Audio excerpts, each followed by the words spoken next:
Welcome to another edition of Buck What You Heard. My name is Gene. You can reach me at Buck What You Heard. You follow me, I'll follow you back. And I have a really cool show tonight. Uh, and kind of how it started was, and I don't even remember what I tweeted out. I tweeted out something. And I came back, and it's like maybe an hour and a half, 2 hours later, and there's like 20 or so responses. And I'm like, man, what's going on here? So I'm reading through the responses, and my two guests are debating back and forth. And I was like, you know what, man, this would be a really cool opportunity to get these guys on here. They're diehard Bucs fans. I've always said, if you're a Bucs fan, if you've been a Bucs fan over a decade or since the Bucs have, I would say since John Gruden left, you're a diehard fan because when you look at the record and what they've done, this team is just, I'm not even going to go there. But I am joined by Pirate for Life. I'm just going to use his Twitter handle, Pirate for Life, and you can find him on Twitter. Hey, how you doing tonight? Tell everybody how they can get a hold of you, and tell everybody a little bit about yourself. I'm doing good. Yeah, Power for Life on Twitter. I'm just on Twitter. That's it. I don't go on anything else. I been a diehard Bucks fan since I was real young, early '90s. Just fell in love with the team, and it's pretty much been my life ever since. I've got sucked in and never left. Yeah, there you go. There you go. And I tell you what, man, long-suffering fans, I think it's going to be that much sweeter when the Bucks win the Super Bowl or when the Bucks go to the playoffs and win games in the playoffs. It's got to happen. Oh, absolutely. So my next guest is Chris, and you may know him as at TB_Bucks for Life. He's somebody that I've been following. We've been following each other for a long time. Another diehard Bucks fan. And Chris, tell everybody how they can get a hold of you. Yeah, Twitter at TB_Bucks_for life. Really, I don't get on Facebook. I don't get on Instagram. So Twitter is really the only way to find me. Yeah, I just don't use Twitter's the best. I only got it to speak about Bucks football. There you go, man. That's all you need to know, really. I mean, yeah. That's really all you need it for. That's it. Guys, you guys know each other, right? You guys kind of go way back yourselves, right? Yeah, we've gone back probably since middle of 2019 season. We actually, well, let me just say from the beginning, I've been a Winston supporter since the start, always have been, and Chris and I actually used to go at people on Twitter and confront them about certain things that they would be saying about Winston. So we actually, we had a pretty good mutual friendship through Twitter for a while until, obviously Brady signing. So yeah, that's pretty much. Yeah. So that's, now we're kind of getting to the crux of all this. So, yep. Chris, once an ally, now an enemy. Exactly. I wouldn't even go that far. I'm just kidding. No, we both want the Bucks to succeed. It's just we have a difference of opinion right there. Yeah. So I'm going to start with both you guys because this is really helping me because I rarely get into debates. You have to say some pretty stupid ass stuff in order to draw me into a debate, to be very honest. And I just wondered what triggered this debate between you both. I mean, what kind of started this, or do you even remember what started all this? I know it revolves around Tom Brady, and we'll talk a little bit about this, and we'll kind of dive into what we're going to get to shortly here. Yeah, I mean, this debate specifically started with your tweet, and it started with, I think it was Rojo's trainer. Yes. Tweeting something out about him catching the ball. And Pirate actually said, well, the pass looked bad. And I said, well, he's got to get used to a bad pass from Brady. And then the whole thing kicked off. Oh, okay. Yeah, exactly. But we've been actually debating. I mean, since Brady signed, him and I have went back and forth about it. The one thing is I think what people forget is I think they see what Brady was and what compared to what Brady is now. And I just think too many Bucs fans have high expectations, which I'm not, that's a good thing, but I'm not going to go as far as crowning Bucs Super Bowl champions. One, until it happens, and two, when I see results on the field. I'm just not getting blinded by the 6 rings on his fingers. Is all I'm trying to do. So I come at it with logic, just looking at stats from the last 3 years, seeing where he is now. Obviously, when you're he's about to be 43 years old when the season starts. You don't get better when you're 43. Father Time, like they say, is always undefeated. And I just think over the last few years, we've seen a little bit of Father Time come in, and hopefully in 2019 it won't, fall off the cliff. This is where we are, because I don't want to take anything, and I don't want to take anything away from what you're going to be presenting. So what we're going to do is, I guess, do I have a coin here? I'd probably flip a coin. We can do a coin flip here. Okay, let's do this. I've got a number in my head between 1 and 10. And Chris, I'm going to let you go first. And then Pirate, I'm going to let you go next. And we'll kind of decide who starts. I'll go with Jameis Winston's new number 2. All right. I'll go with 8. Okay, it was 6. So you're gonna get to kick off first, then Pirate. And what I'm gonna do, I need to get my clock out here, and I'm gonna give you 5 minutes, and I'll let you get started talking. And as soon as you start talking, then I will start the clock here, just so this will be fair. And I'm gonna do the same thing with you, Chris, after this. After you make your presentations, then I'll let you basically respond to the other person's comments. And once you guys have both gone, then Chris, you'll go first in response, and then Pirate, you'll go. Okay, does that make sense? Yeah. Okay, cool. So I'm ready to. I'm all set here, and just let me know when you're ready to go, and you can present your argument here. And we'll just kind of go from there. All right. So the number one thing that I saw from the beginning was a lot of people saying that Brady does not fit BA's vertical system. And, looking at it from someone's perspective that hasn't really watched Brady, I can understand it. But if you really look into Brady's history, he actually is better in a vertical system than in any system he's ever played in. And as far as BA's vertical system having to fit Brady and vice versa, Brady's number one on every offensive coordinator's list. He's not going to just walk into the Bucs organization and BA is going to throw him the playbook and that's it. I mean, they're going to tweak this offense based around Brady's skill set. So right off the bat, in my opinion, somebody saying that he doesn't fit BA's vertical offense is just bogus, especially when you're talking about an offense that has 300 to 400 plays just going into a single game. Brady he's had 12 offensive coordinators in 14 seasons consecutively. When you want to talk about Brady being a system quarterback, Brady is not a system quarterback by any means. Brady is the system.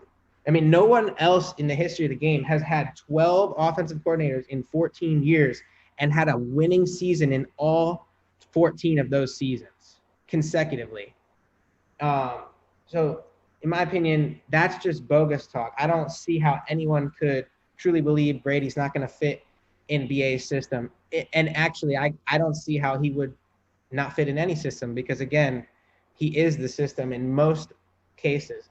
I've seen multiple times guys coming at me on Twitter talking about how his completion percentage has gone down.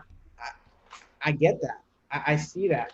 But when you're talking about a percentage drop of 0.14, then drop down to, I think it's 0.8, and then the following season is he drops down 0.5, you're talking about a percentage in every single year consecutively since 2016 that was still better than Jameis Winston's completion percentage.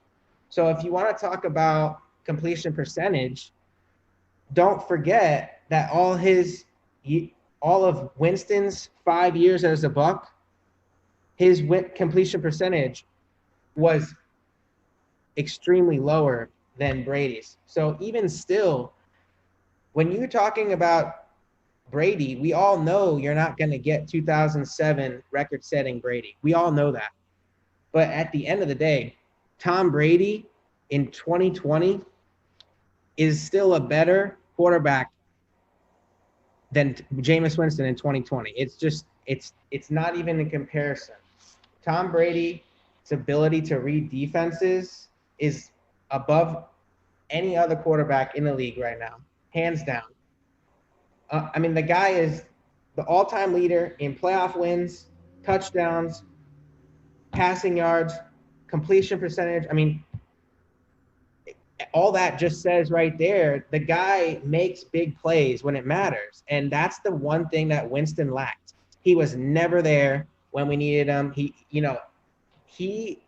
choked. He just doesn't have the pressure. And he doesn't thrive under pressure. And that's going back You're under 1 minute. college. You still have 1 minute left. That's going back to college. That's something he's fought with his whole entire football career. And Brady, on the other hand, is a guy who's fought with being doubted his entire year. It's never been about Brady's physical ability ever. And I haven't had time to get into that yet, but it's never been about Brady's physical ability. It's always about his brain, and he's always been the one that outsmarts the other team to win the game. It's never been about his physical ability since day one in 2000 draft when he was picked 199 overall. That's always been his downfall. So now why has the narrative changed to, oh, Brady can't make this throw and Brady can't do this, when that's not even true to begin with? I mean, do you know who tied for completion percentage over 20 yards with him? It was Jameis Winston. It's a dead even tie. Exact QBR percentage of 20 yards or more. All right. Well, you brought up some really good points. And Chris, I'm going to let you go ahead and open with your argument, and then I'll let you, after you finish, we're going to go back to the points that Pirate had brought out, and you're going to get a chance to respond to those. Okay. Sounds good. All right. And let me know when you're ready. We'll go ahead and start now. I'm ready. So the best version the Bucs want to see is the 2017 Tom Brady. He had 32 touchdowns, 8 interceptions, 67% completions. That's the year, they went to the Super Bowl and they lost to Philadelphia. But in 2018, he had a completion percentage of 65.8. And then in 2019, a completion percentage of 60.8. And people blame that, he didn't have all the weapons. The only weapons he didn't have was Gronk. That's the only thing that was missing from 2018 and 2019. Now, what's more important, it's called expected completion percentage, okay?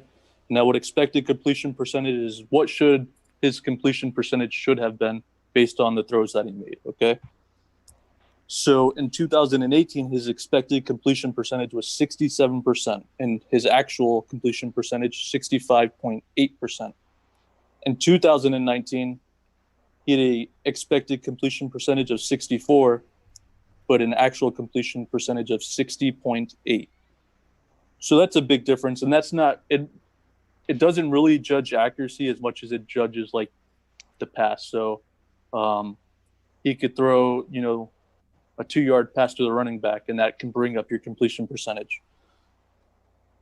Secondly, air yards to the sticks. Now that's how many, is he throwing it 10 yards or more, or wherever the line is, or where the first down marker is.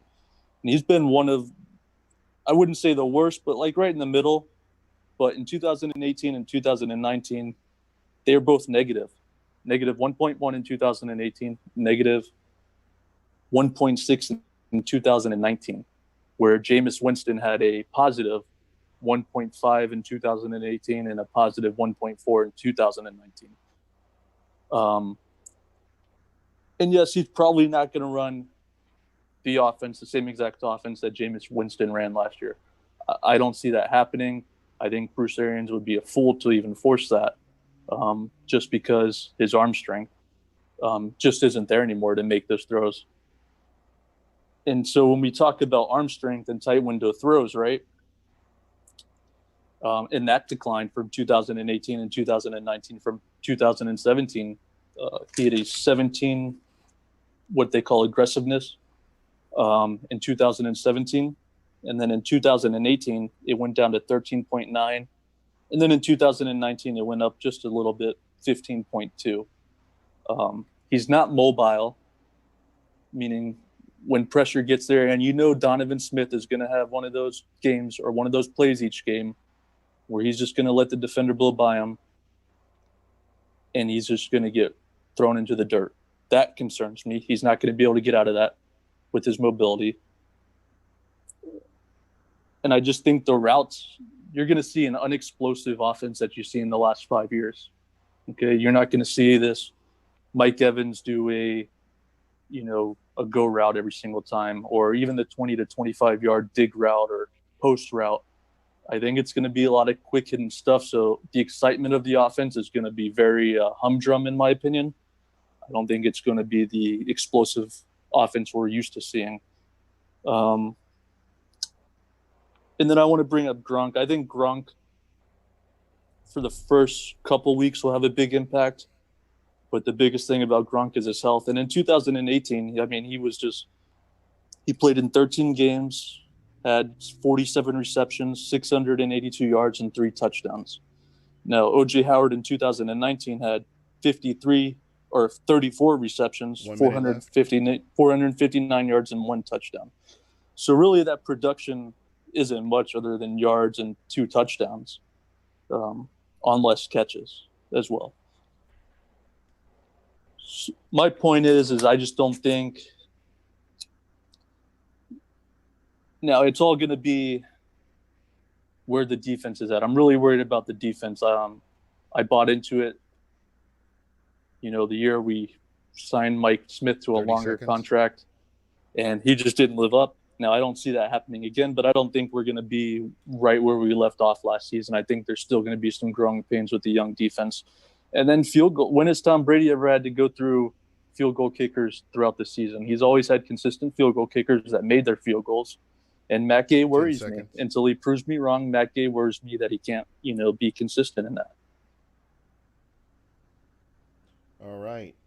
In time. Okay, well that was great. So you've presented some very good points on your end, Chris. Pirate, you've presented some very good points on your end as well. What I'm going to have you do, Chris, is after thinking about what Pirate had said, can you respond to some of the things that he was talking about? And Pirate, keep it in your mind, kind of what Chris was talking about, and I'll let you respond to his comments here after he finishes. So let me know when you're ready, Chris, and I'll go ahead and start the clock. I'm ready. Okay, go ahead.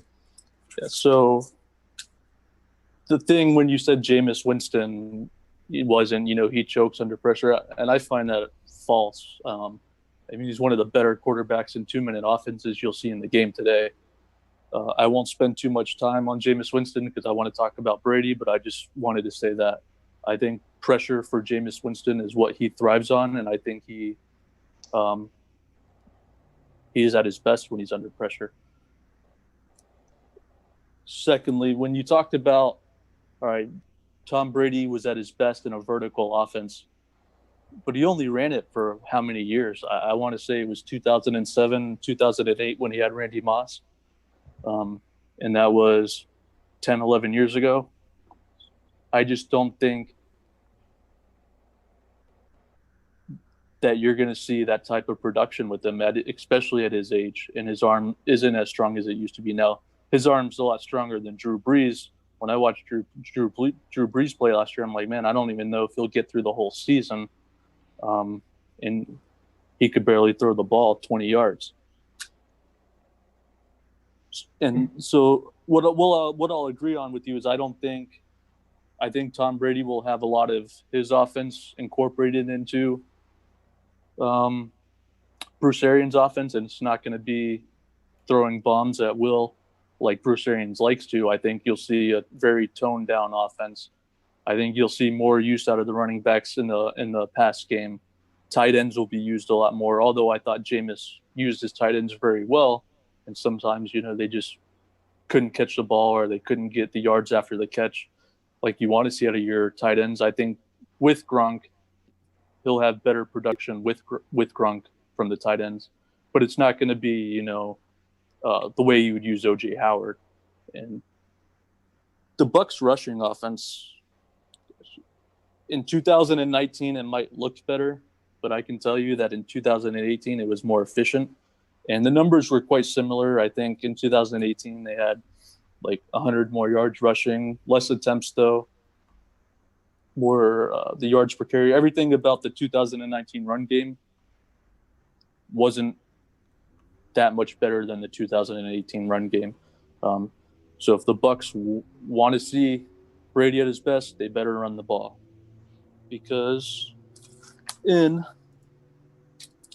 2018, when they went to the Super Bowl, they were fifth. They ranked fifth in rushing offense. They had over 2,000 in yards, the Patriots I'm talking about. Averaged 4.3 yards per carry, 127.3 yards per game. And the Bucs in 2018, they ranked 28th. They had 1,500 yards, 3.9 yards per carry, 95.2 yards per game. So to see Brady at his best, I believe you have to have that run game. And right now, the Bucs haven't proved since 2016 that they can run the ball efficiently. I don't want to get rushing attempts mixed up with efficiency because it's not the same thing. You can run the ball a lot, but you can't be good at it. You know what I mean? Or you're not necessarily good at it because you're running the ball a lot. I think the Tampa Bay Times later in last season tried to portray that the Bucs have 400 rushing attempts, but they just weren't good at it. They were, I think, 31st in the league at getting hit behind the line of scrimmage, which is dead last just about. And then the Pats defense last year, 14.1 points per game 1 minute is left. what they gave up. The Bucs defense in 2019, 28.1 points. That's 14 more points a game. And I really believe that's what kept the Patriots in most games and how they were able to win at the end, because they weren't giving up a lot of points. So the quarterback didn't have to be, Jameis Winston throwing the ball all over the field. Yeah, Jameis played his part in that as well. But you can't sit here and say weeks 1 through 9 that the Bucs defense had a good defense. I think you'd be naive in saying that. I think they'll be better this year. Like I said, we'll have to wait and see because I still don't trust them enough. I think they're going to have some growing pains. So we'll see there. All right, we got 10 seconds left. Yep, I think I hit on everything that he talked about. All right, I'll go ahead and stop this then. All right, and Chris, goodness, I'm just talking to Chris. All right, Pirate, I'm going to let you go in here. You guys have really brought up some great points, and just based on your conversation, I have some points that I really want to put out to both of you and get your opinion, because, again, you've made valid points both ways, and I understand, both sides of this. And, as I've been listening to both of you, I've really I've just come up with some questions for both of you just to kind of see what your thoughts are on it. So go ahead and go ahead, Pirate, and let me know when you're ready, and I'll go ahead and start the clock. Yeah, I'm ready anytime. Okay, go for it. All right. So in your opening statement after I spoke last, you said that the Patriots offense in 2019 was no different. Only thing was missing was Gronk. Let me just give you a little rundown of the Patriots 2019 offense. Their number one receiver was Julian Edelman, coming in at 5'11" as their number one deep threat, who played through a hurt knee and bruised ribs, and also recorded the most drops in the league with 13. Their second wide receiver was Gordon, who was on IR for the first 8 weeks of the season, and then got cut as soon as he was brought back because he got caught smoking weed or whatever. And their wide receiver 3, who started all last year, was an undrafted free agent in Myers. Okay, and then they picked up mid-season Mohamed Sanu from Atlanta Falcons, who was Atlanta's wide receiver 3. So that was no help. We all know what happened with Antonio Brown. He was only there for one game. Their offensive linemen, there was 2 of them on IR. Their blind side tackle and the starting center, both on IR. So, and then, their tight end group, missing Gronk, they had 2 rookie tight ends, one of them being an undrafted free agent. So I'm not really sure where you got that their 2019 offense was only missing Gronk. But yeah. And then, you went into about Donovan Smith, worrying you because he's going to let somebody go by every game. I don't see where people go wrong with Donovan Smith. I mean, you only see when a tackle makes a mistake, when they make a mistake. You don't see the other 73 plays in the game. Jameis Winston was sacked 47 times in 2019, and Donovan Smith was only credited for 5 of them. You break that down, that's only 0.8% of the time that Donovan Smith let a sack happen. That's not really bad, in my opinion. I mean, I get some people being mad about how much we paid him, but when you really break it down, 0.8% of the snaps is nothing. Then you also said that we have to have a running game for Brady to be successful. A lot of people forget Brady's ability to read the defense. Brady's ability to read the defense is going to help the rushing game tremendously. He's going to be able to call audibles at the line like Winston never did. We got Gronk in there, who was one of the league's highest rated rushing blockers in 10 years that he's been in the league. Gronk coming in alone is going to help the rushing game. Never mind our first pick in Tristan Wirfs. Also, going back to the 2019 season that you said that he was declining, Brady was sacked 27 times and recorded a high in throwaways last year. He's never had that many throwaways, and that's due to the offensive line being down 2 starters. And his ability to throw the ball away just shows his smarts. I mean, I get Winston's, he always wants to be a superhero and make a play out of nothing, but you got to be smart enough to throw it away and live for third down. You also said that Gronk is going to be used early season and then he's going to drop off. I actually disagree with you. I don't think Gronk's going to be used early season. I think they're going to save him for late season when the games matter and postseason when they really matter. You also said that Brady's always had competent kickers. Well, that's only a check in my book because in 2019, the Patriots had 6 different kickers, which only proves that his decline that you so-called claim was not all because of him. As going back to throwing the ball deep, Winston and Brady tied for tight window throw percentage. They ranked first in the league, 41%. Both of them completely dead even tie in their percentage. And then Brady had a lot of guys say, and I've heard you say as well, that he won't be able to throw the ball 40 times a game just like Winston did because our rushing game is garbage as of right now. Well, that's not true either because Brady threw 40-plus attempts 7 times seconds. last year. Winston threw 40-plus attempts 9 times last year. And as far as the passing attempts, Winston only had 626, and Brady had 613. Damn near exactly the same amount of passing attempts. All right. Well, you guys, go ahead.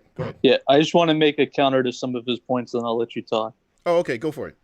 Okay, like I said, attempts don't always mean efficiency. So yes, he might have had 613 attempts, but he only had 4,057 yards and 24 touchdowns. Only 40,000. Only. Okay, well, Jameis had 5,100 yards with 13 more attempts. And also had 30 interceptions when Brady only had 8. Yeah, and he only threw 24 touchdowns. And Winston only threw 33. So I mean, And he and only then as threw And 9 more. so to this and to then this as far point, guys, to this point, guys, and this is I'm gonna jump in here because you guys have both made really interesting points, and I think the one thing that strikes me about all this is you guys both talked about the running game. What I've observed is when you talk about situational football, when you talk about field position, it plays a big factor in how often you can run the ball if you're playing from behind. If your defense is not able to get the offense off the field, there's a huge factor in that. And I was just wondering, when you talk about Ronald Jones only ending up with like 740 yards rushing, do you feel that because of field position and turnovers, it played a factor in him not being able to get on the field more and produce more? Because I felt like he was healthy. I didn't see any nicks or injuries to speak of, and I felt like he was productive in the passing game and the running game. So, Pirate, I'm going to start with you. What are your thoughts on that? Yeah, absolutely. I completely agree with your statement at 100%. Uh, you said 700 and how many yards for I think it was Roto? like I think it's like 740, I believe. Something I'm looking it up right now. 740 is pretty damn good considering the fact that he was backup running back until week 10 starting against the Seahawks. So more than half the season he was a backup running back. And just right off my top of my head, I can think of at least 2 games where he had more than 50 yards called back due to penalties. 724 is the total. So 720, 700. 724. Let's add those 2 games, which I know for a fact were 50 yards both that were taken back for penalties. Now we're talking 824 yards in a guy who only started half the season with a team And you got to factor in the 309 receiving yards as well. Okay, even still, that's pretty damn impressive considering he was only on the field for 40% of the time. And that's not an accurate number, but that's just based off from what I saw. Yeah, I'm pretty damn stoked about Rojo. I think he's going to be an absolute stud. And again, going back to what I said, with Brady's ability to read the defenses, with Tristan Wirfs, Gronk on the line, this running game is going to explode. And not to mention, we're going to have a defense that will actually hold the other opposing team. So we don't need to pass the ball. We don't need to drive down the field 80 yards every single time just to get points because we're so far behind because we got teams throwing over the top and just scoring on us left and right. Because we're actually going to have a defense this year. I understand you're a little worried about them not holding up, but I mean, I don't want to sit here and get into everything because I don't know how much you have, but I'm not worried about the defense whatsoever. I think they're going to be a top 5 defense without a doubt. Sweet. Chris, your thoughts. Absolutely not. The turnovers were not a reason for the Bucs to abandon the run game. The reason why they didn't run the ball well is because they just didn't run the ball well, especially with Peyton Barber. I mean, I know Bruce Arians was stoked about him and talked him up in the training camp and in the offseason last. He's just another guy. He wasn't a good running back. He wasn't a number 1 running back. And I just think the Bucs figured it out a little too late that Ronald Jones was better. I mean, if you followed me last season, I mean, I was pounding the table. 4.3 yards per carry is what Ronald Jones was having. Peyton Barber was 3.2 yards per carry. And then Dari Ogumawale had a negative 0.1 yards per carry. And the thing is, I know Bruce Arians made that claim the other day. Oh, the turnovers, why we couldn't run the ball because we were down 10, 14 points. But guess what, Bruce Arians? You're only down 10 or 14 points in the first half, which is what he was claiming, 5 times, 5 out of 16 games.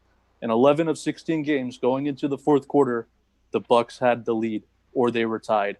So I don't find turnovers and field position had anything to do with running the ball. I just didn't think the Bucs were good at it. Secondly, with the defense, all right, if Sean Murphy-Bunting goes down, who's the next guy up? If Shaq Barrett or JPP go down, who's the next guy up? That's my concern. Depth on defense is very concerning. And if one of those guys get hurt, I mean, you're having Ryan Smith come in as your 4th cornerback or the what's the undrafted guy, Potley or Pompley? I forget his name. Yeah. I mean, I think he'll be well. I think he's a lot, he's raw, but he's going to have some learning to do, some growing up to do, as did Carlton Davis and Sean Murphy Bunting and Jamel Dean. So depth is a big concern cornerback, and I've been hoping and wishing to see Bucs sign some cornerback depth. It just hasn't happened yet. And they only have about 400,000 right now. Now, it's easy to make money, cut Ryan Griffin and you get 1.75 million right there. But I just don't. I think the Bucs still need to add cornerback depth. And contrary to popular belief, in the offseason, we were all saying, Carl Nassib's probably going to have to go. We're not going to be able to afford him. But it turns out the Bucs could have afforded him. They just chose to have Gronk over Carl Nassib. And, Nassib signed a $7.75 million deal in Oakland or Las Vegas now. That's a lot. That is a lot. Yeah. That's a lot. But when you're signing a tight end that, from what I've heard, may not play a lot or will only play, 30% of the game snaps, that's a lot of money too. I'd rather have Nassib, who will play more than 30% of the snaps. And also, if JPP or Shaq Barrett goes out for a few games, you have quality depth. I mean, I like Michael Divinity. He's got to clean his act up a little bit. He failed 4 drug tests at LSU. So if he can clean up that area and develop, I think he could be a very good option. Anthony Nelson, on the other hand, he was like Scotty Hamstring Miller last year. He barely played because he was always out with an injury. So I just don't like depth in those two areas, cornerback and defensive or outside linebacker. But, and ultimately, everybody's going to be healthy and it's a clean slate at the beginning of the season. I mean, when, and if we kind of put depth aside just for a second, how comfortable would you be with your starters? How comfortable are you with the starters for the Bucs? They're perfectly fine. They're going to be a top 5 defense, hands down. The depth isn't a problem either. I understand your depth problem at on the D line. I get that. I can agree with you on that point. But in the secondary, you got, well, first of all, Todd Bowles, he doesn't run a traditional defense. We got Edwards, Winfield, Whitehead, Dean, CD3, and SMB. 6 players in the secondary are not on the field at the same time. That's depth right there. And those are all people who have started. Winfield is the exception, who's the rookie we just drafted in the second round. Right. So those are all first string caliber secondary players who will not fit on the field at the same time. There's your depth. Anthony Nelson, yes, he had hamstring injury last year, but he's a pretty much exact replica of Carl Nassib without the experience. I mean, that guy was a baller in college. Yeah, but he hasn't proved anything yet. He barely played last year, and as far as you, I agree with you on that. Yeah. But when you say you have 6 people, or some of them are safeties, and you're not going to expect your safeties to fill in for Jamel Dean or Carlton Davis if they get hurt. So that's why I'm saying Todd Bowles' defense, because Todd Bowles likes to run 3 safeties on the field at a time. He doesn't run a traditional 3-4. He runs all types of different blitz packages. If one of those corners go down, your depth is going to be hurting. You're going to have Ryan Smith, and in case you didn't watch that Arizona game, got torched. Or you're going to have a rookie who's going to be, going to have to learn for himself, kind of how SMB and Jamel Dean did. And both of them in their first couple of games weren't. I think Jamel Dean improved a lot quicker than SMB after his first game in Seattle. But I think the next week he played the Saints and didn't even play a lot because they claimed he couldn't play zone defense. But the one thing I'm gonna jump in here real quick. The one thing that I will say is experience is the best teacher. And you've got a lot of players. I would say the majority of the players on defense were here last year. Can we all agree on that? They all were here last year. Yeah. Except for I think even when you talk about people that were injured, they were able to be immersed in this defense and understand this defense and I feel like there were a lot of players that were injured on the back end of the season, especially on defense, that we haven't really talked about. And I just believe that you're going to see some guys that are going to going to get a chance to step up and show what they can do. So I think with all the talent that they have on this team, I understand your concern, but I want to see what these guys can do, because we're going to need to see it anyway as the season goes on. When you get into the rough drag of the middle of the season and the back end of the season, the Bucs, what is it, week 13 before the Bucs get their bye? Is that correct? Yeah. It's week 13. So you're talking about a grind of this 12 weeks, of these guys playing. And again, they have to step up. There are going to have to be players that are going to need to step up. This is the NFL, and these guys are going to just have to show what they're made of. And to me, that's what's going to be important right there, is who's going to step up and make that big move. And I think that do have the talent and they're capable of doing it. We just haven't seen it yet. Yeah, I say that's a fair statement. With Justin Evans, you know what I mean? Like, yes. He hasn't played. He hasn't even been on a football field in almost 2 years. So yeah, I'm very wary to see if he even if he even comes back, if he's even healthy enough to play. I think he could be a big contributing factor if he can get on the field. Dakota Dixon last year, he did training camp. He, was, from what some reporters are saying, he was always behind Todd Bowles during practice throughout the season. But mentally doing it and physically doing it are two different things. The mental reps are good, but until you're on the field doing it with other people and communicate, you know what I mean? We've heard for years, communication, and it's a big part of playing defense. And I just think, mentally repping it versus physically doing it is a lot different. Yeah. So Chris, I'm going to start with you. What are the keys to having a successful 2020? And let's put COVID-19 to the side for a moment. When what you're seeing, and let's just say, I know the roster's fluid. A lot of changes can still be made between now and kickoff. But for you, as you're looking at this Tampa Bay Buccaneers team now, what do you think it's going to take for them to be that competitive team in the NFC South, and even going into the playoffs and winning games into the playoffs?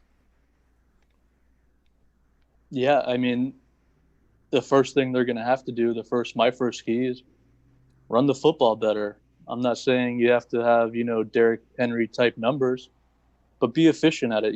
Don't get on 3rd and 1, don't get stuffed behind the line of scrimmage. That's going to cause you to punt the ball, because I see punts as turnovers. I know it's not counted on the stat sheet as a turnover, but it's a turnover. You lose the ball, you're giving it to the other team. So Brady may not be throwing a lot of interceptions, but if the Bucs are going 3 and out, it's just as bad as throwing an interception, I believe. I've always believed that. Well, that makes sense why you like Winston, then. Because instead of punting the ball, we just do interceptions. For sure, and save the punter some time in the ice bath. And I want to ask you the same question. Just based on his answer. Do you feel the same way? As far as what? What is the key? What do you see that needs to happen for the Bucs to be competitive in games in the NFC South, getting to the playoffs and winning games in the playoffs? So I agree with him as far as running the ball. I don't think it's going to be as big of a problem as he thinks.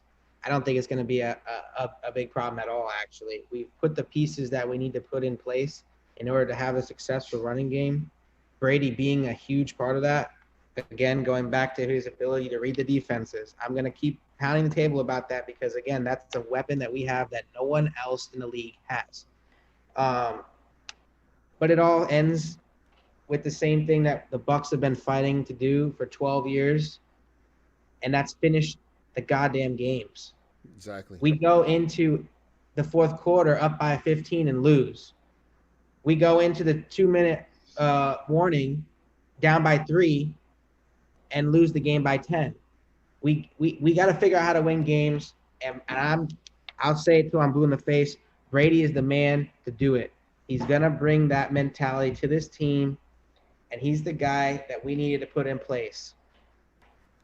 And that's pretty much it. We had a playoff team last year. We don't need to learn how to be successful. We have been successful. We need to close games. Yes. We need to close games. We were successful last year. We just didn't finish the games. When you throw 30 interceptions, 30 interceptions, you're throwing 4-5 interceptions a game. You don't even give your team a chance. When you're down by 14 with 12 minutes left in the first quarter of the game, you're down by 14. You didn't even have a chance. You literally walked out of the tunnel already losing. We have everything that needs to be there. We have all the pieces on defense. Number 1 rush defense in the league last year. 2 of our starting defensive backs had most defended passes in the league last year. Brady has never had the offensive weapons in the last 20 years.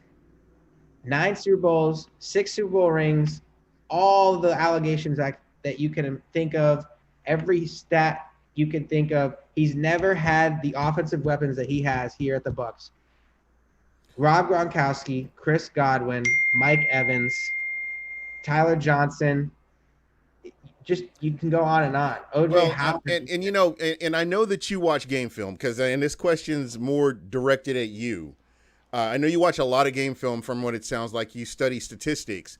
I have to ask you this: when you look at those wide receivers, our coveted wide receivers, Mike Evans, Chris Godwin, even Scotty Miller, and whoever else they have, do you feel like route running played a significant part? Precise route running or lack thereof played a part in the Bucs losing games in any way? So I watched a video from Michael Clayton, which was before, this was right after the season ended, and I had to go back to all 22 and look at what he was talking about.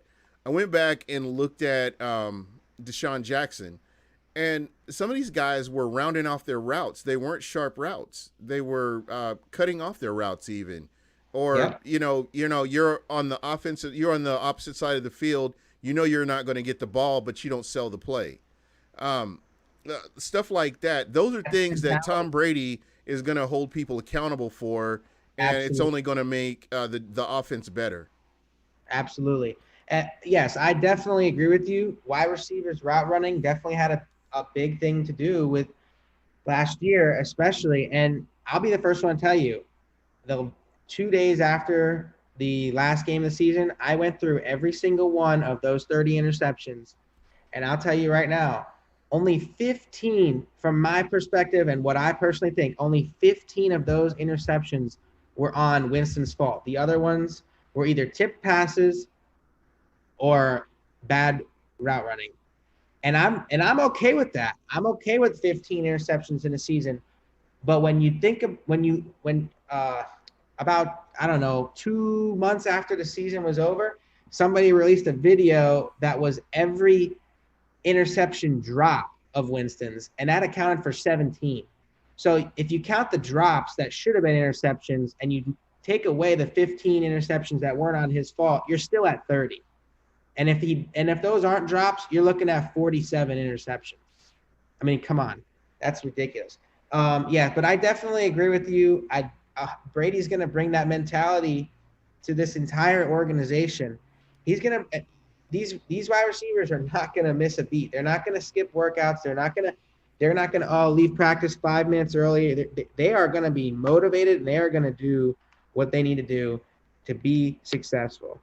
This whole entire organization is going to have an entire different mentality this season and beyond. Down to the goddamn fucking fry cook in the back, or the guy who's mopping the floors. I'm telling you right now, the guy who sweeps the floors in the locker room is going to sweep 10 times harder. They're going to be selling beer. They're going to be selling beer in the stands harder too, I'm guessing. I hope so. All right, Chris, your thoughts. Yeah, I mean, absolutely, route running had everything to do. You know, Chris Godwin came out and said it himself that 15 of them were on the wide receivers, and I would agree with that because just like you, Pirate, I did my research and some of them, in Bruce Arians' offense specifically, and I don't know many offenses that do this or many offensive coordinators that allow their receivers to do this, but when the receivers get to the top of the route, depending on the coverage, the receivers can do a dig route or they can keep going or they can do a post route. And I just thought a lot of the times, especially with Brashad Perryman, he was getting confused. And instead of running an inside post like he was supposed to, he would just keep going down the seam. Mm-hmm. Or with Justin Watson in the last few games. Yeah. And even, I don't even know why they're throwing the ball on a 2-yard route to Dario Gumbawali. Yeah. And it just, some of this stuff just, you make a valid I just point. think lack of experience, especially situationally with Byron Leftwich. And Bruce Arians is like, yeah, I approved all the plays he's called when he shouldn't have. I think he should have said, hey, this is a bad idea. Don't run on 4th and 2 to DeMar Dotson's side, knowing you're not going to pick up the first down. That was against the Tennessee game. So guys, do you feel like Byron's? I think some of the play calling is going to get taken away. I honestly believe that Tom Brady is going to have a little bit more autonomy than what people think. Only because I really don't believe he would have come to Tampa unless he had a little bit more freedom to do what he wanted to do. And this is just my personal opinion. Tom Brady and Bill Belichick are trying to prove to each other who is more responsible for winning those Super Bowl rings in New England.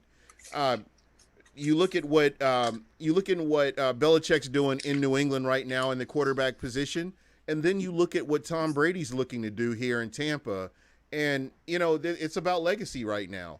And I don't think that if Tom Brady was hamstrung on what he could do, I honestly don't believe he would have come to Tampa. I just believe he will have autonomy here. He will be able to call plays and do certain things that he couldn't do in New England. And I think that's kind of what he's looking to do right now. Well, that's 100% right. Yes. But you also need to keep in mind that Jameis Winston had those same exact abilities because that's how Bruce Arians runs every single offense that he's ever been in. If you read his book, he says in black and white that he gives his quarterbacks the ability to pick and choose the plays that he likes, the plays that he wants to run, the plays that he feels most comfortable with. So no, it's not because Brady's getting this ability just because he's Brady. That's the ability that Bruce Arians has given to every single one of his quarterbacks, and that's the ability that Jameis Winston also had last year. Right. And you want to know the biggest common factor that all his quarterbacks have? What's that? That they throw interceptions. They throw a lot of interceptions and they get sacked a lot. Do you see that being a potential problem this year? Yeah, I mean, Peyton Manning came out and said it a few months ago. Bruce Arians absolutely should have taken more of the blame for his 28 interception season. And I guess when you look at it, I think it could be a good thing for a quarterback, but I also could think it's a bad thing for a quarterback as well, all right? You're picking your favorite plays. Now, when are those plays being used? Are they being used in the first series of the game? Are they being used throughout the game? Are they being used at the right time? And I just think Byron Leftwich had a hard time knowing when to use those plays. When I watched the film, a lot of that first drive, what route I saw a lot that was always picked off, or most of the time picked off, was that Mike Evans post route in the first drive of the game. Always. Every series I watched, it was in their first drive of the game. That's like a scripted play right there, I'm thinking. It's a scripted play, and we don't know if Jameis liked it or the week before it was successful, so they're like, hey, let's use it again this week. I just think the play calling, especially on the first drive or first series of the game for the Bucs, was predictable. And then situationally, I just didn't think Byron did a good enough job calling plays situationally, especially when they had the lead and they couldn't run the ball. I understand what you're saying as far as who's calling the plays and who's picking the plays. I hear you loud and clear. But who's deciding to throw the ball? At the end of the day, who's throwing the ball? That's all it comes down to, is who's throwing the ball. At the end of the day, if you don't like what you see, throw it away. throw it away. Just throw the ball away. You don't have to squeeze it in. You don't have to be a hero. I mean, like I just said, Brady led he didn't lead the league, but he had the most throwaways in his career last year. He threw it away. You do have to throw it because Bruce Arians said so. No. Bruce Arians told Nate Burleson when they played the Texans, you better not throw a check down. You better, if the wide receiver's double covered and you don't throw it there and you throw a check down, I'm going to cuss you out. Those were his words. He said that was his message. You heard him say it yourself? To a quarterback who was what you called, turnover-prone quarterback, his message was, let it fly. Every week to Jameis Winston. That's like telling if that was the case, here's my credit card. Tried to come back. Here's my credit card, and expect him not to go and rack up your bill. Of course he's going to throw it if you tell him to throw it. If you say let it fly, he's going to let it fly. And I just think Bruce Arians, for self-preservation, was using that against Winston. Oh, now after the season, what was he saying? Oh, checkdowns are a good thing. You got to put money in the bank sometimes. And that just wasn't his message throughout the season. After every press conference, I heard him and I heard Jameis up there saying, my message to Jameis, keep throwing it. Jameis would get, Bruce Arians told me to let it fly. Throwing it to the open person, not just throwing it. That's not what you don't know that's what he said. And you don't know that. And his message was clear. He wants to throw the ball downfield. So Jameis was throwing the ball downfield at what Bruce Arians wanted him to. But it turned out, hey, he threw 30 picks, so they're going to blame those 30 picks on why they didn't have a good season. But what Bruce Arians doesn't mention is why the run game was so bad. Hey, Matt Gay cost us 2 or 3 games, just missing field goals. Somebody in the chat was just talking about that too. How healthy is the kicking game going to be this year? Yeah, and, you can't go into Raymond James Stadium missing 3 kicks that'll put you up 9 points in the fourth quarter and expect to walk out with the win. Or you could just get the ball in the fucking end zone and not have to worry about kicking it.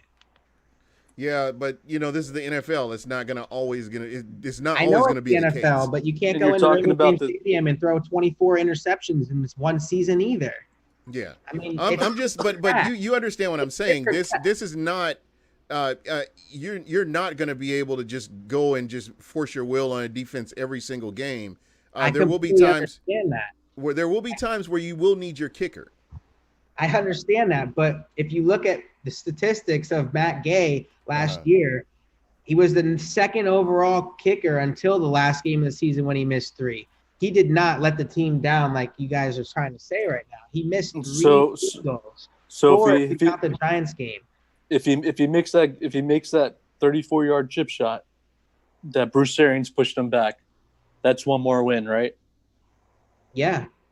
Okay, so now the Bucs possibly, if he makes all his kicks in Atlanta, can end the season 9-7. So yes, Matt Gay costed you 2 games. At the very least, Matt Gay cost us the Giants game, and I'll settle for that. I'll give you that. Sure. You're wrong. If I'm wrong, how come we were in overtime? You're telling me that Matt Gay, you're telling me that Matt Gay missing. That's why you're in overtime. So you're telling me that Matt Gay missing 3 field goals in the last game of the season is the reason that we lost when the quarterback of the Tampa Bay Buccaneers walked out on the field. He jogged out there and threw a pick 6 on the very first play of overtime. And you're gonna sit here and tell me that the reason we lost is because of 3 field goals. If we had absolutely, I think any reasonable sane person would want to win the game in regulation, right? Jameis at that point had 2 touchdowns and 1 interception, and the Bucs defense had a chance to close out the game, and they didn't do it. They wouldn't have been in position. If you're up by 9 points, then at that point it doesn't matter. Then you don't have to stop Atlanta from scoring because they're not going to mathematically be able to tie the game. Because that's a touchdown. That's a touchdown, a 2-point conversion. Then correct. You have to get an onside kick, and when you're talking about 9 points, you have to get an onside kick. You have to recover it, and then you have to drive down the field to put yourself in field goal range. If Matt you could have just got the first down, and not had to kick the field goal in the beginning. Missing a field goal is just as damaging as not getting a third down. Well, just like you said, you'd rather throw an interception than punt the ball, right? That's what you said? I want you to hold that argument up if Tom Brady's ever thrown to Ishmael Hyndman and Justin Watson and has a lackluster running game. I want you to He did hold that your end last of the year. I bargain. went through the statistics of his 2019 offense. His number one threat was a 5'11" Julian Edelman who had a hurt knee and bruised ribs. And his Everyone number else one was threat the year undrafted before free was agents. Julian Edelman. His number one threat in 2017 was Julian Edelman. That was who he targeted the most. That wasn't his number one threat. His number one threat was Rob Gronkowski, who is also on the Tampa Bay Buccaneers now. Who didn't play full seasons in any of those years. Julian Edelman was his guy, his number one target in 2017 and 2018 and 2019. Because he So he wasn't said the same. He So said, guys, we are rounding up to the hour point here. I want to get your final, and we're only talking about Tom Brady. We're not talking about Jameis Winston. I let you know. Normally, I wouldn't draw into Jameis Winston because he's no longer with the Bucs. But I see where you're going with this conversation and this debate, and I love the debate. I thought you guys brought up some really great points. But I want to get your final thoughts and what you think the outcome will be, and basing this on just what you're seeing from the Tampa Bay Buccaneers as far as their roster right now, and when you look at the schedule, and how do you think this will work out for them this year? And do you feel like this team is going to be that playoff team? Yeah. Okay, yeah. And Chris, I'm going to start with you. All right. Yeah, I mean, I think this team has a potential to go to the playoffs. The question is, that's all to be determined or to be seen. But here's the question that I've been trying to lay out since Tom Brady. It's not that I don't think Tom Brady is not a good quarterback. I think he's a good quarterback. I just don't think he's a great or elite quarterback that he once was. And so the question that I have is, good going to be good enough? Is it going to be good enough to push you into the playoffs? Is it going to be good enough when you're in the playoffs to get to that NFC Championship game and eventually the Super Bowl and hopefully win a Super Bowl? Is that going to be enough? Because the last 9 games of the season, there was, they went 8-0 and then they went 4-4 and then they lost in their first playoff game on what, a pick, wasn't a pick six, but it was an interception, I believe. So that's the question. Is good going to be good enough, or does he need to be great? And I just don't think that good might not be good enough. It might get us into the playoffs, but I don't think it'll get us any farther. All right. And Pirate, your thoughts, and then I'll come in after you. I think you're absolutely out of your mind to say that Brady's not an elite quarterback, first of all. That's just absurd in my opinion. But, I mean, this team, again, I'll say it over and over, this team should have been in the playoffs last year. We weren't because of interceptions. You want to blame it on a kicker? Okay, we weren't because of a kicker and interceptions. Regardless, 30 interceptions is a big deal. We were playoff compatible last year. We were playing nose to nose with 3 different teams that were in the playoffs last year. Should have won those 3 games as well. No, I'm not worried about it at all. Brady is good enough, to quote you, to bring us to the playoffs, to bring us to the NFC Championship, and to bring us to the Super Bowl. I'm not saying that's going to happen, but he's definitely good enough to do it. Every tool that we need is in place, from the roster, the coaching staff, everything. Everything is in place. You know what? I'm not even afraid to say it. I've been a Bucs fan my entire life, and I'm not afraid to tell you that I believe this is the best roster that the Tampa Bay Buccaneers organization has ever had. And I won't ever question it. On paper, this is the best roster that the Bucs organization has ever had, hands down. I'm not worried about it at all. I think this is going to be a great year. And for the people that think Brady's just coming in here for 2 years and that's it, you're wrong too. Because Brady's going to bring a mentality to this organization that's going to stay for a while. We're going to go in. We're going to be a playoff team. We're going to be a championship, at least NFC championship team in 2 years. I will put money on it. That mentality doesn't just disappear when Brady leaves. Brady's not going to just leave us high and dry. It's not going to happen. You look at the defense, we're all young. You look at the offense, we're semi-young. This team is put together for a good, solid half decade, in my opinion. I'm not worried about it. I just don't see where everybody else is. I really don't. I just don't. Yeah, and just listening to both arguments. I'm the mindset right now that Tom Brady is our quarterback. The fact that he has a quick release, he protects the ball, and he Quickest in the gives league. he gives your offense a chance, putting balls in a place where people can catch them and get the most out of plays. I'm not taking anything away from the former quarterback. I'm just saying this is who we have right now, and I'm 100% comfortable with him. His ability to read defenses is something that I'm really excited about as well. I really feel like this team is in a good place. I think iron sharpens iron. I think that playing with a quarterback who has high expectations like a Tom Brady is going to only benefit a Mike Evans and a Chris Godwin. It's going to make them sharper. And the one thing that does concern me, I know that Chris mentioned the defense. It's the offense for me. I mean, when you saw all those hamstring injuries on the back end of the season, it was just mind blowing. And when you're stuck with Rashad Perryman as your number one receiver because you are down and out on the wide receiver position, that's a scary thought, the very scary thought. And then to look at what the Bucs went out and did in free agency, they got the players that they felt like they needed, but that number three receiver position kind of concerns me because when you look at Mike Evans and then you look at Chris Godwin, and then you look at the steep drop off that is the number three receiver, whoever that is concerning to me. When you look at the number three receiver to the number four receiver, that's concerning to me. So, if this team can stay healthy, and somebody mentioned this in the chat, if the Bucs can stay healthy, they're going to be a monster team. They're going to be a problem for a lot of the teams that they face, including your world championship Kansas City Chiefs, who have not beaten the Bucs since '93, and I love throwing that in their face too. But I'm just saying, I believe that this team has a lot to prove, and I believe that where they left off is where they're going to pick off if they can stay healthy as a team.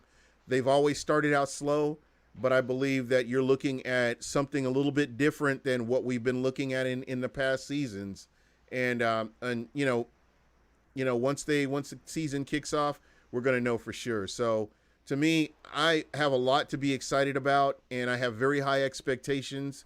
I know a lot of people won't feel that way, but I do, just because of what the moves that have been made with this team. They're trying to get back to where they were, and you got players that were not available in the first part of the season that are 100% healthy right now. You talk about Devin White and JPP, who is going to be 100% healthy going into the beginning of the season so far. So, again, this team is poised to get a quick start, but it's just going to be interesting to see if they can translate that onto the field and actually make it happen. Yeah, for sure. Definitely. And guys, I want to just real quick thank you both for coming on. This was fun. I'm glad that you guys were able to have a conversation and put each other's thoughts out there, and I really like that. I thought that was great, and I'd love to see more of this. Yeah, definitely. One thing that I'd just like to say, just to finish off my statement and not in a debate-ish way, I just going back to Tom Brady's mentality. It's just something that every Bucs fan should be excited about, in my opinion. Whether you like him, whether you didn't like him before, but you're liking him now, whether you think Winston was, smarter to keep, no matter what you think or what your opinion is, look up some videos about the mentality of Tom Brady. I mean, going back to high school, when he started playing football, he was the backup quarterback on a team that went 0-8, didn't have one touchdown the entire season, and the coach didn't put him in to start a game one time for 2 years consecutively. In college, he went to Michigan as the seventh quarterback on the depth chart, worked his way up junior year, started. They got 10 wins that year with Brady starting, which was the most wins that Michigan had for quite some time. A long time. For a long time, right. And going into his senior year, after having that great year, junior year, he lost his starting job to a guy who was a bum, fought back halfway through the year, got his starting job, finished the season strong, and then got drafted pick number 199. Went to the Patriots as the fourth quarterback on the depth chart again. And you know the rest from there. When Brady is doubted, it's a beast that no one else has seen. It's that LeBron James, it's that Michael Jordan, it's Babe Ruth, it's that mentality that nobody can stop him. He will do whatever it takes. He will put his entire life aside. That mentality is unstoppable. And if you're not excited about having somebody like that on the Tampa Bay Buccaneers, I don't know why you're even a Bucs fan. And I'm not trying to call anybody out. I'm not trying to be negative, but I mean, if you're not happy about having a man like that as the face of this team for the next 2 years, when we have Mike Evans for him to throw to, Rob Gronkowski for him to throw to, Chris Godwin for him to throw to, I don't know. I don't even know what you're smoking. You got to be excited if you're a Bucs fan. This is what this city has needed. I know Bucs fans that were season ticket holders there since '76, and they quit going to the games in the early 2010 era, and these guys are dusting off their shirts out of the back of their closets. I mean, this is what this team, this organization, and this city has needed. Yeah.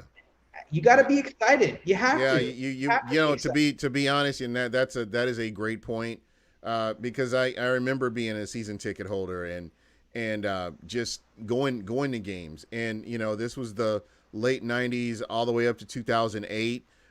You know, going to games as a little kid with my uncle, you know, and just throughout all that. I mean, going from Houlihan Stadium and the hot bleacher seats that'll burn your legs up to you know, all the way to, you know, Raymond James Stadium, the crown jewel of you know, football stadiums, in my opinion, because, you know, I guess I'm biased like that, but you know.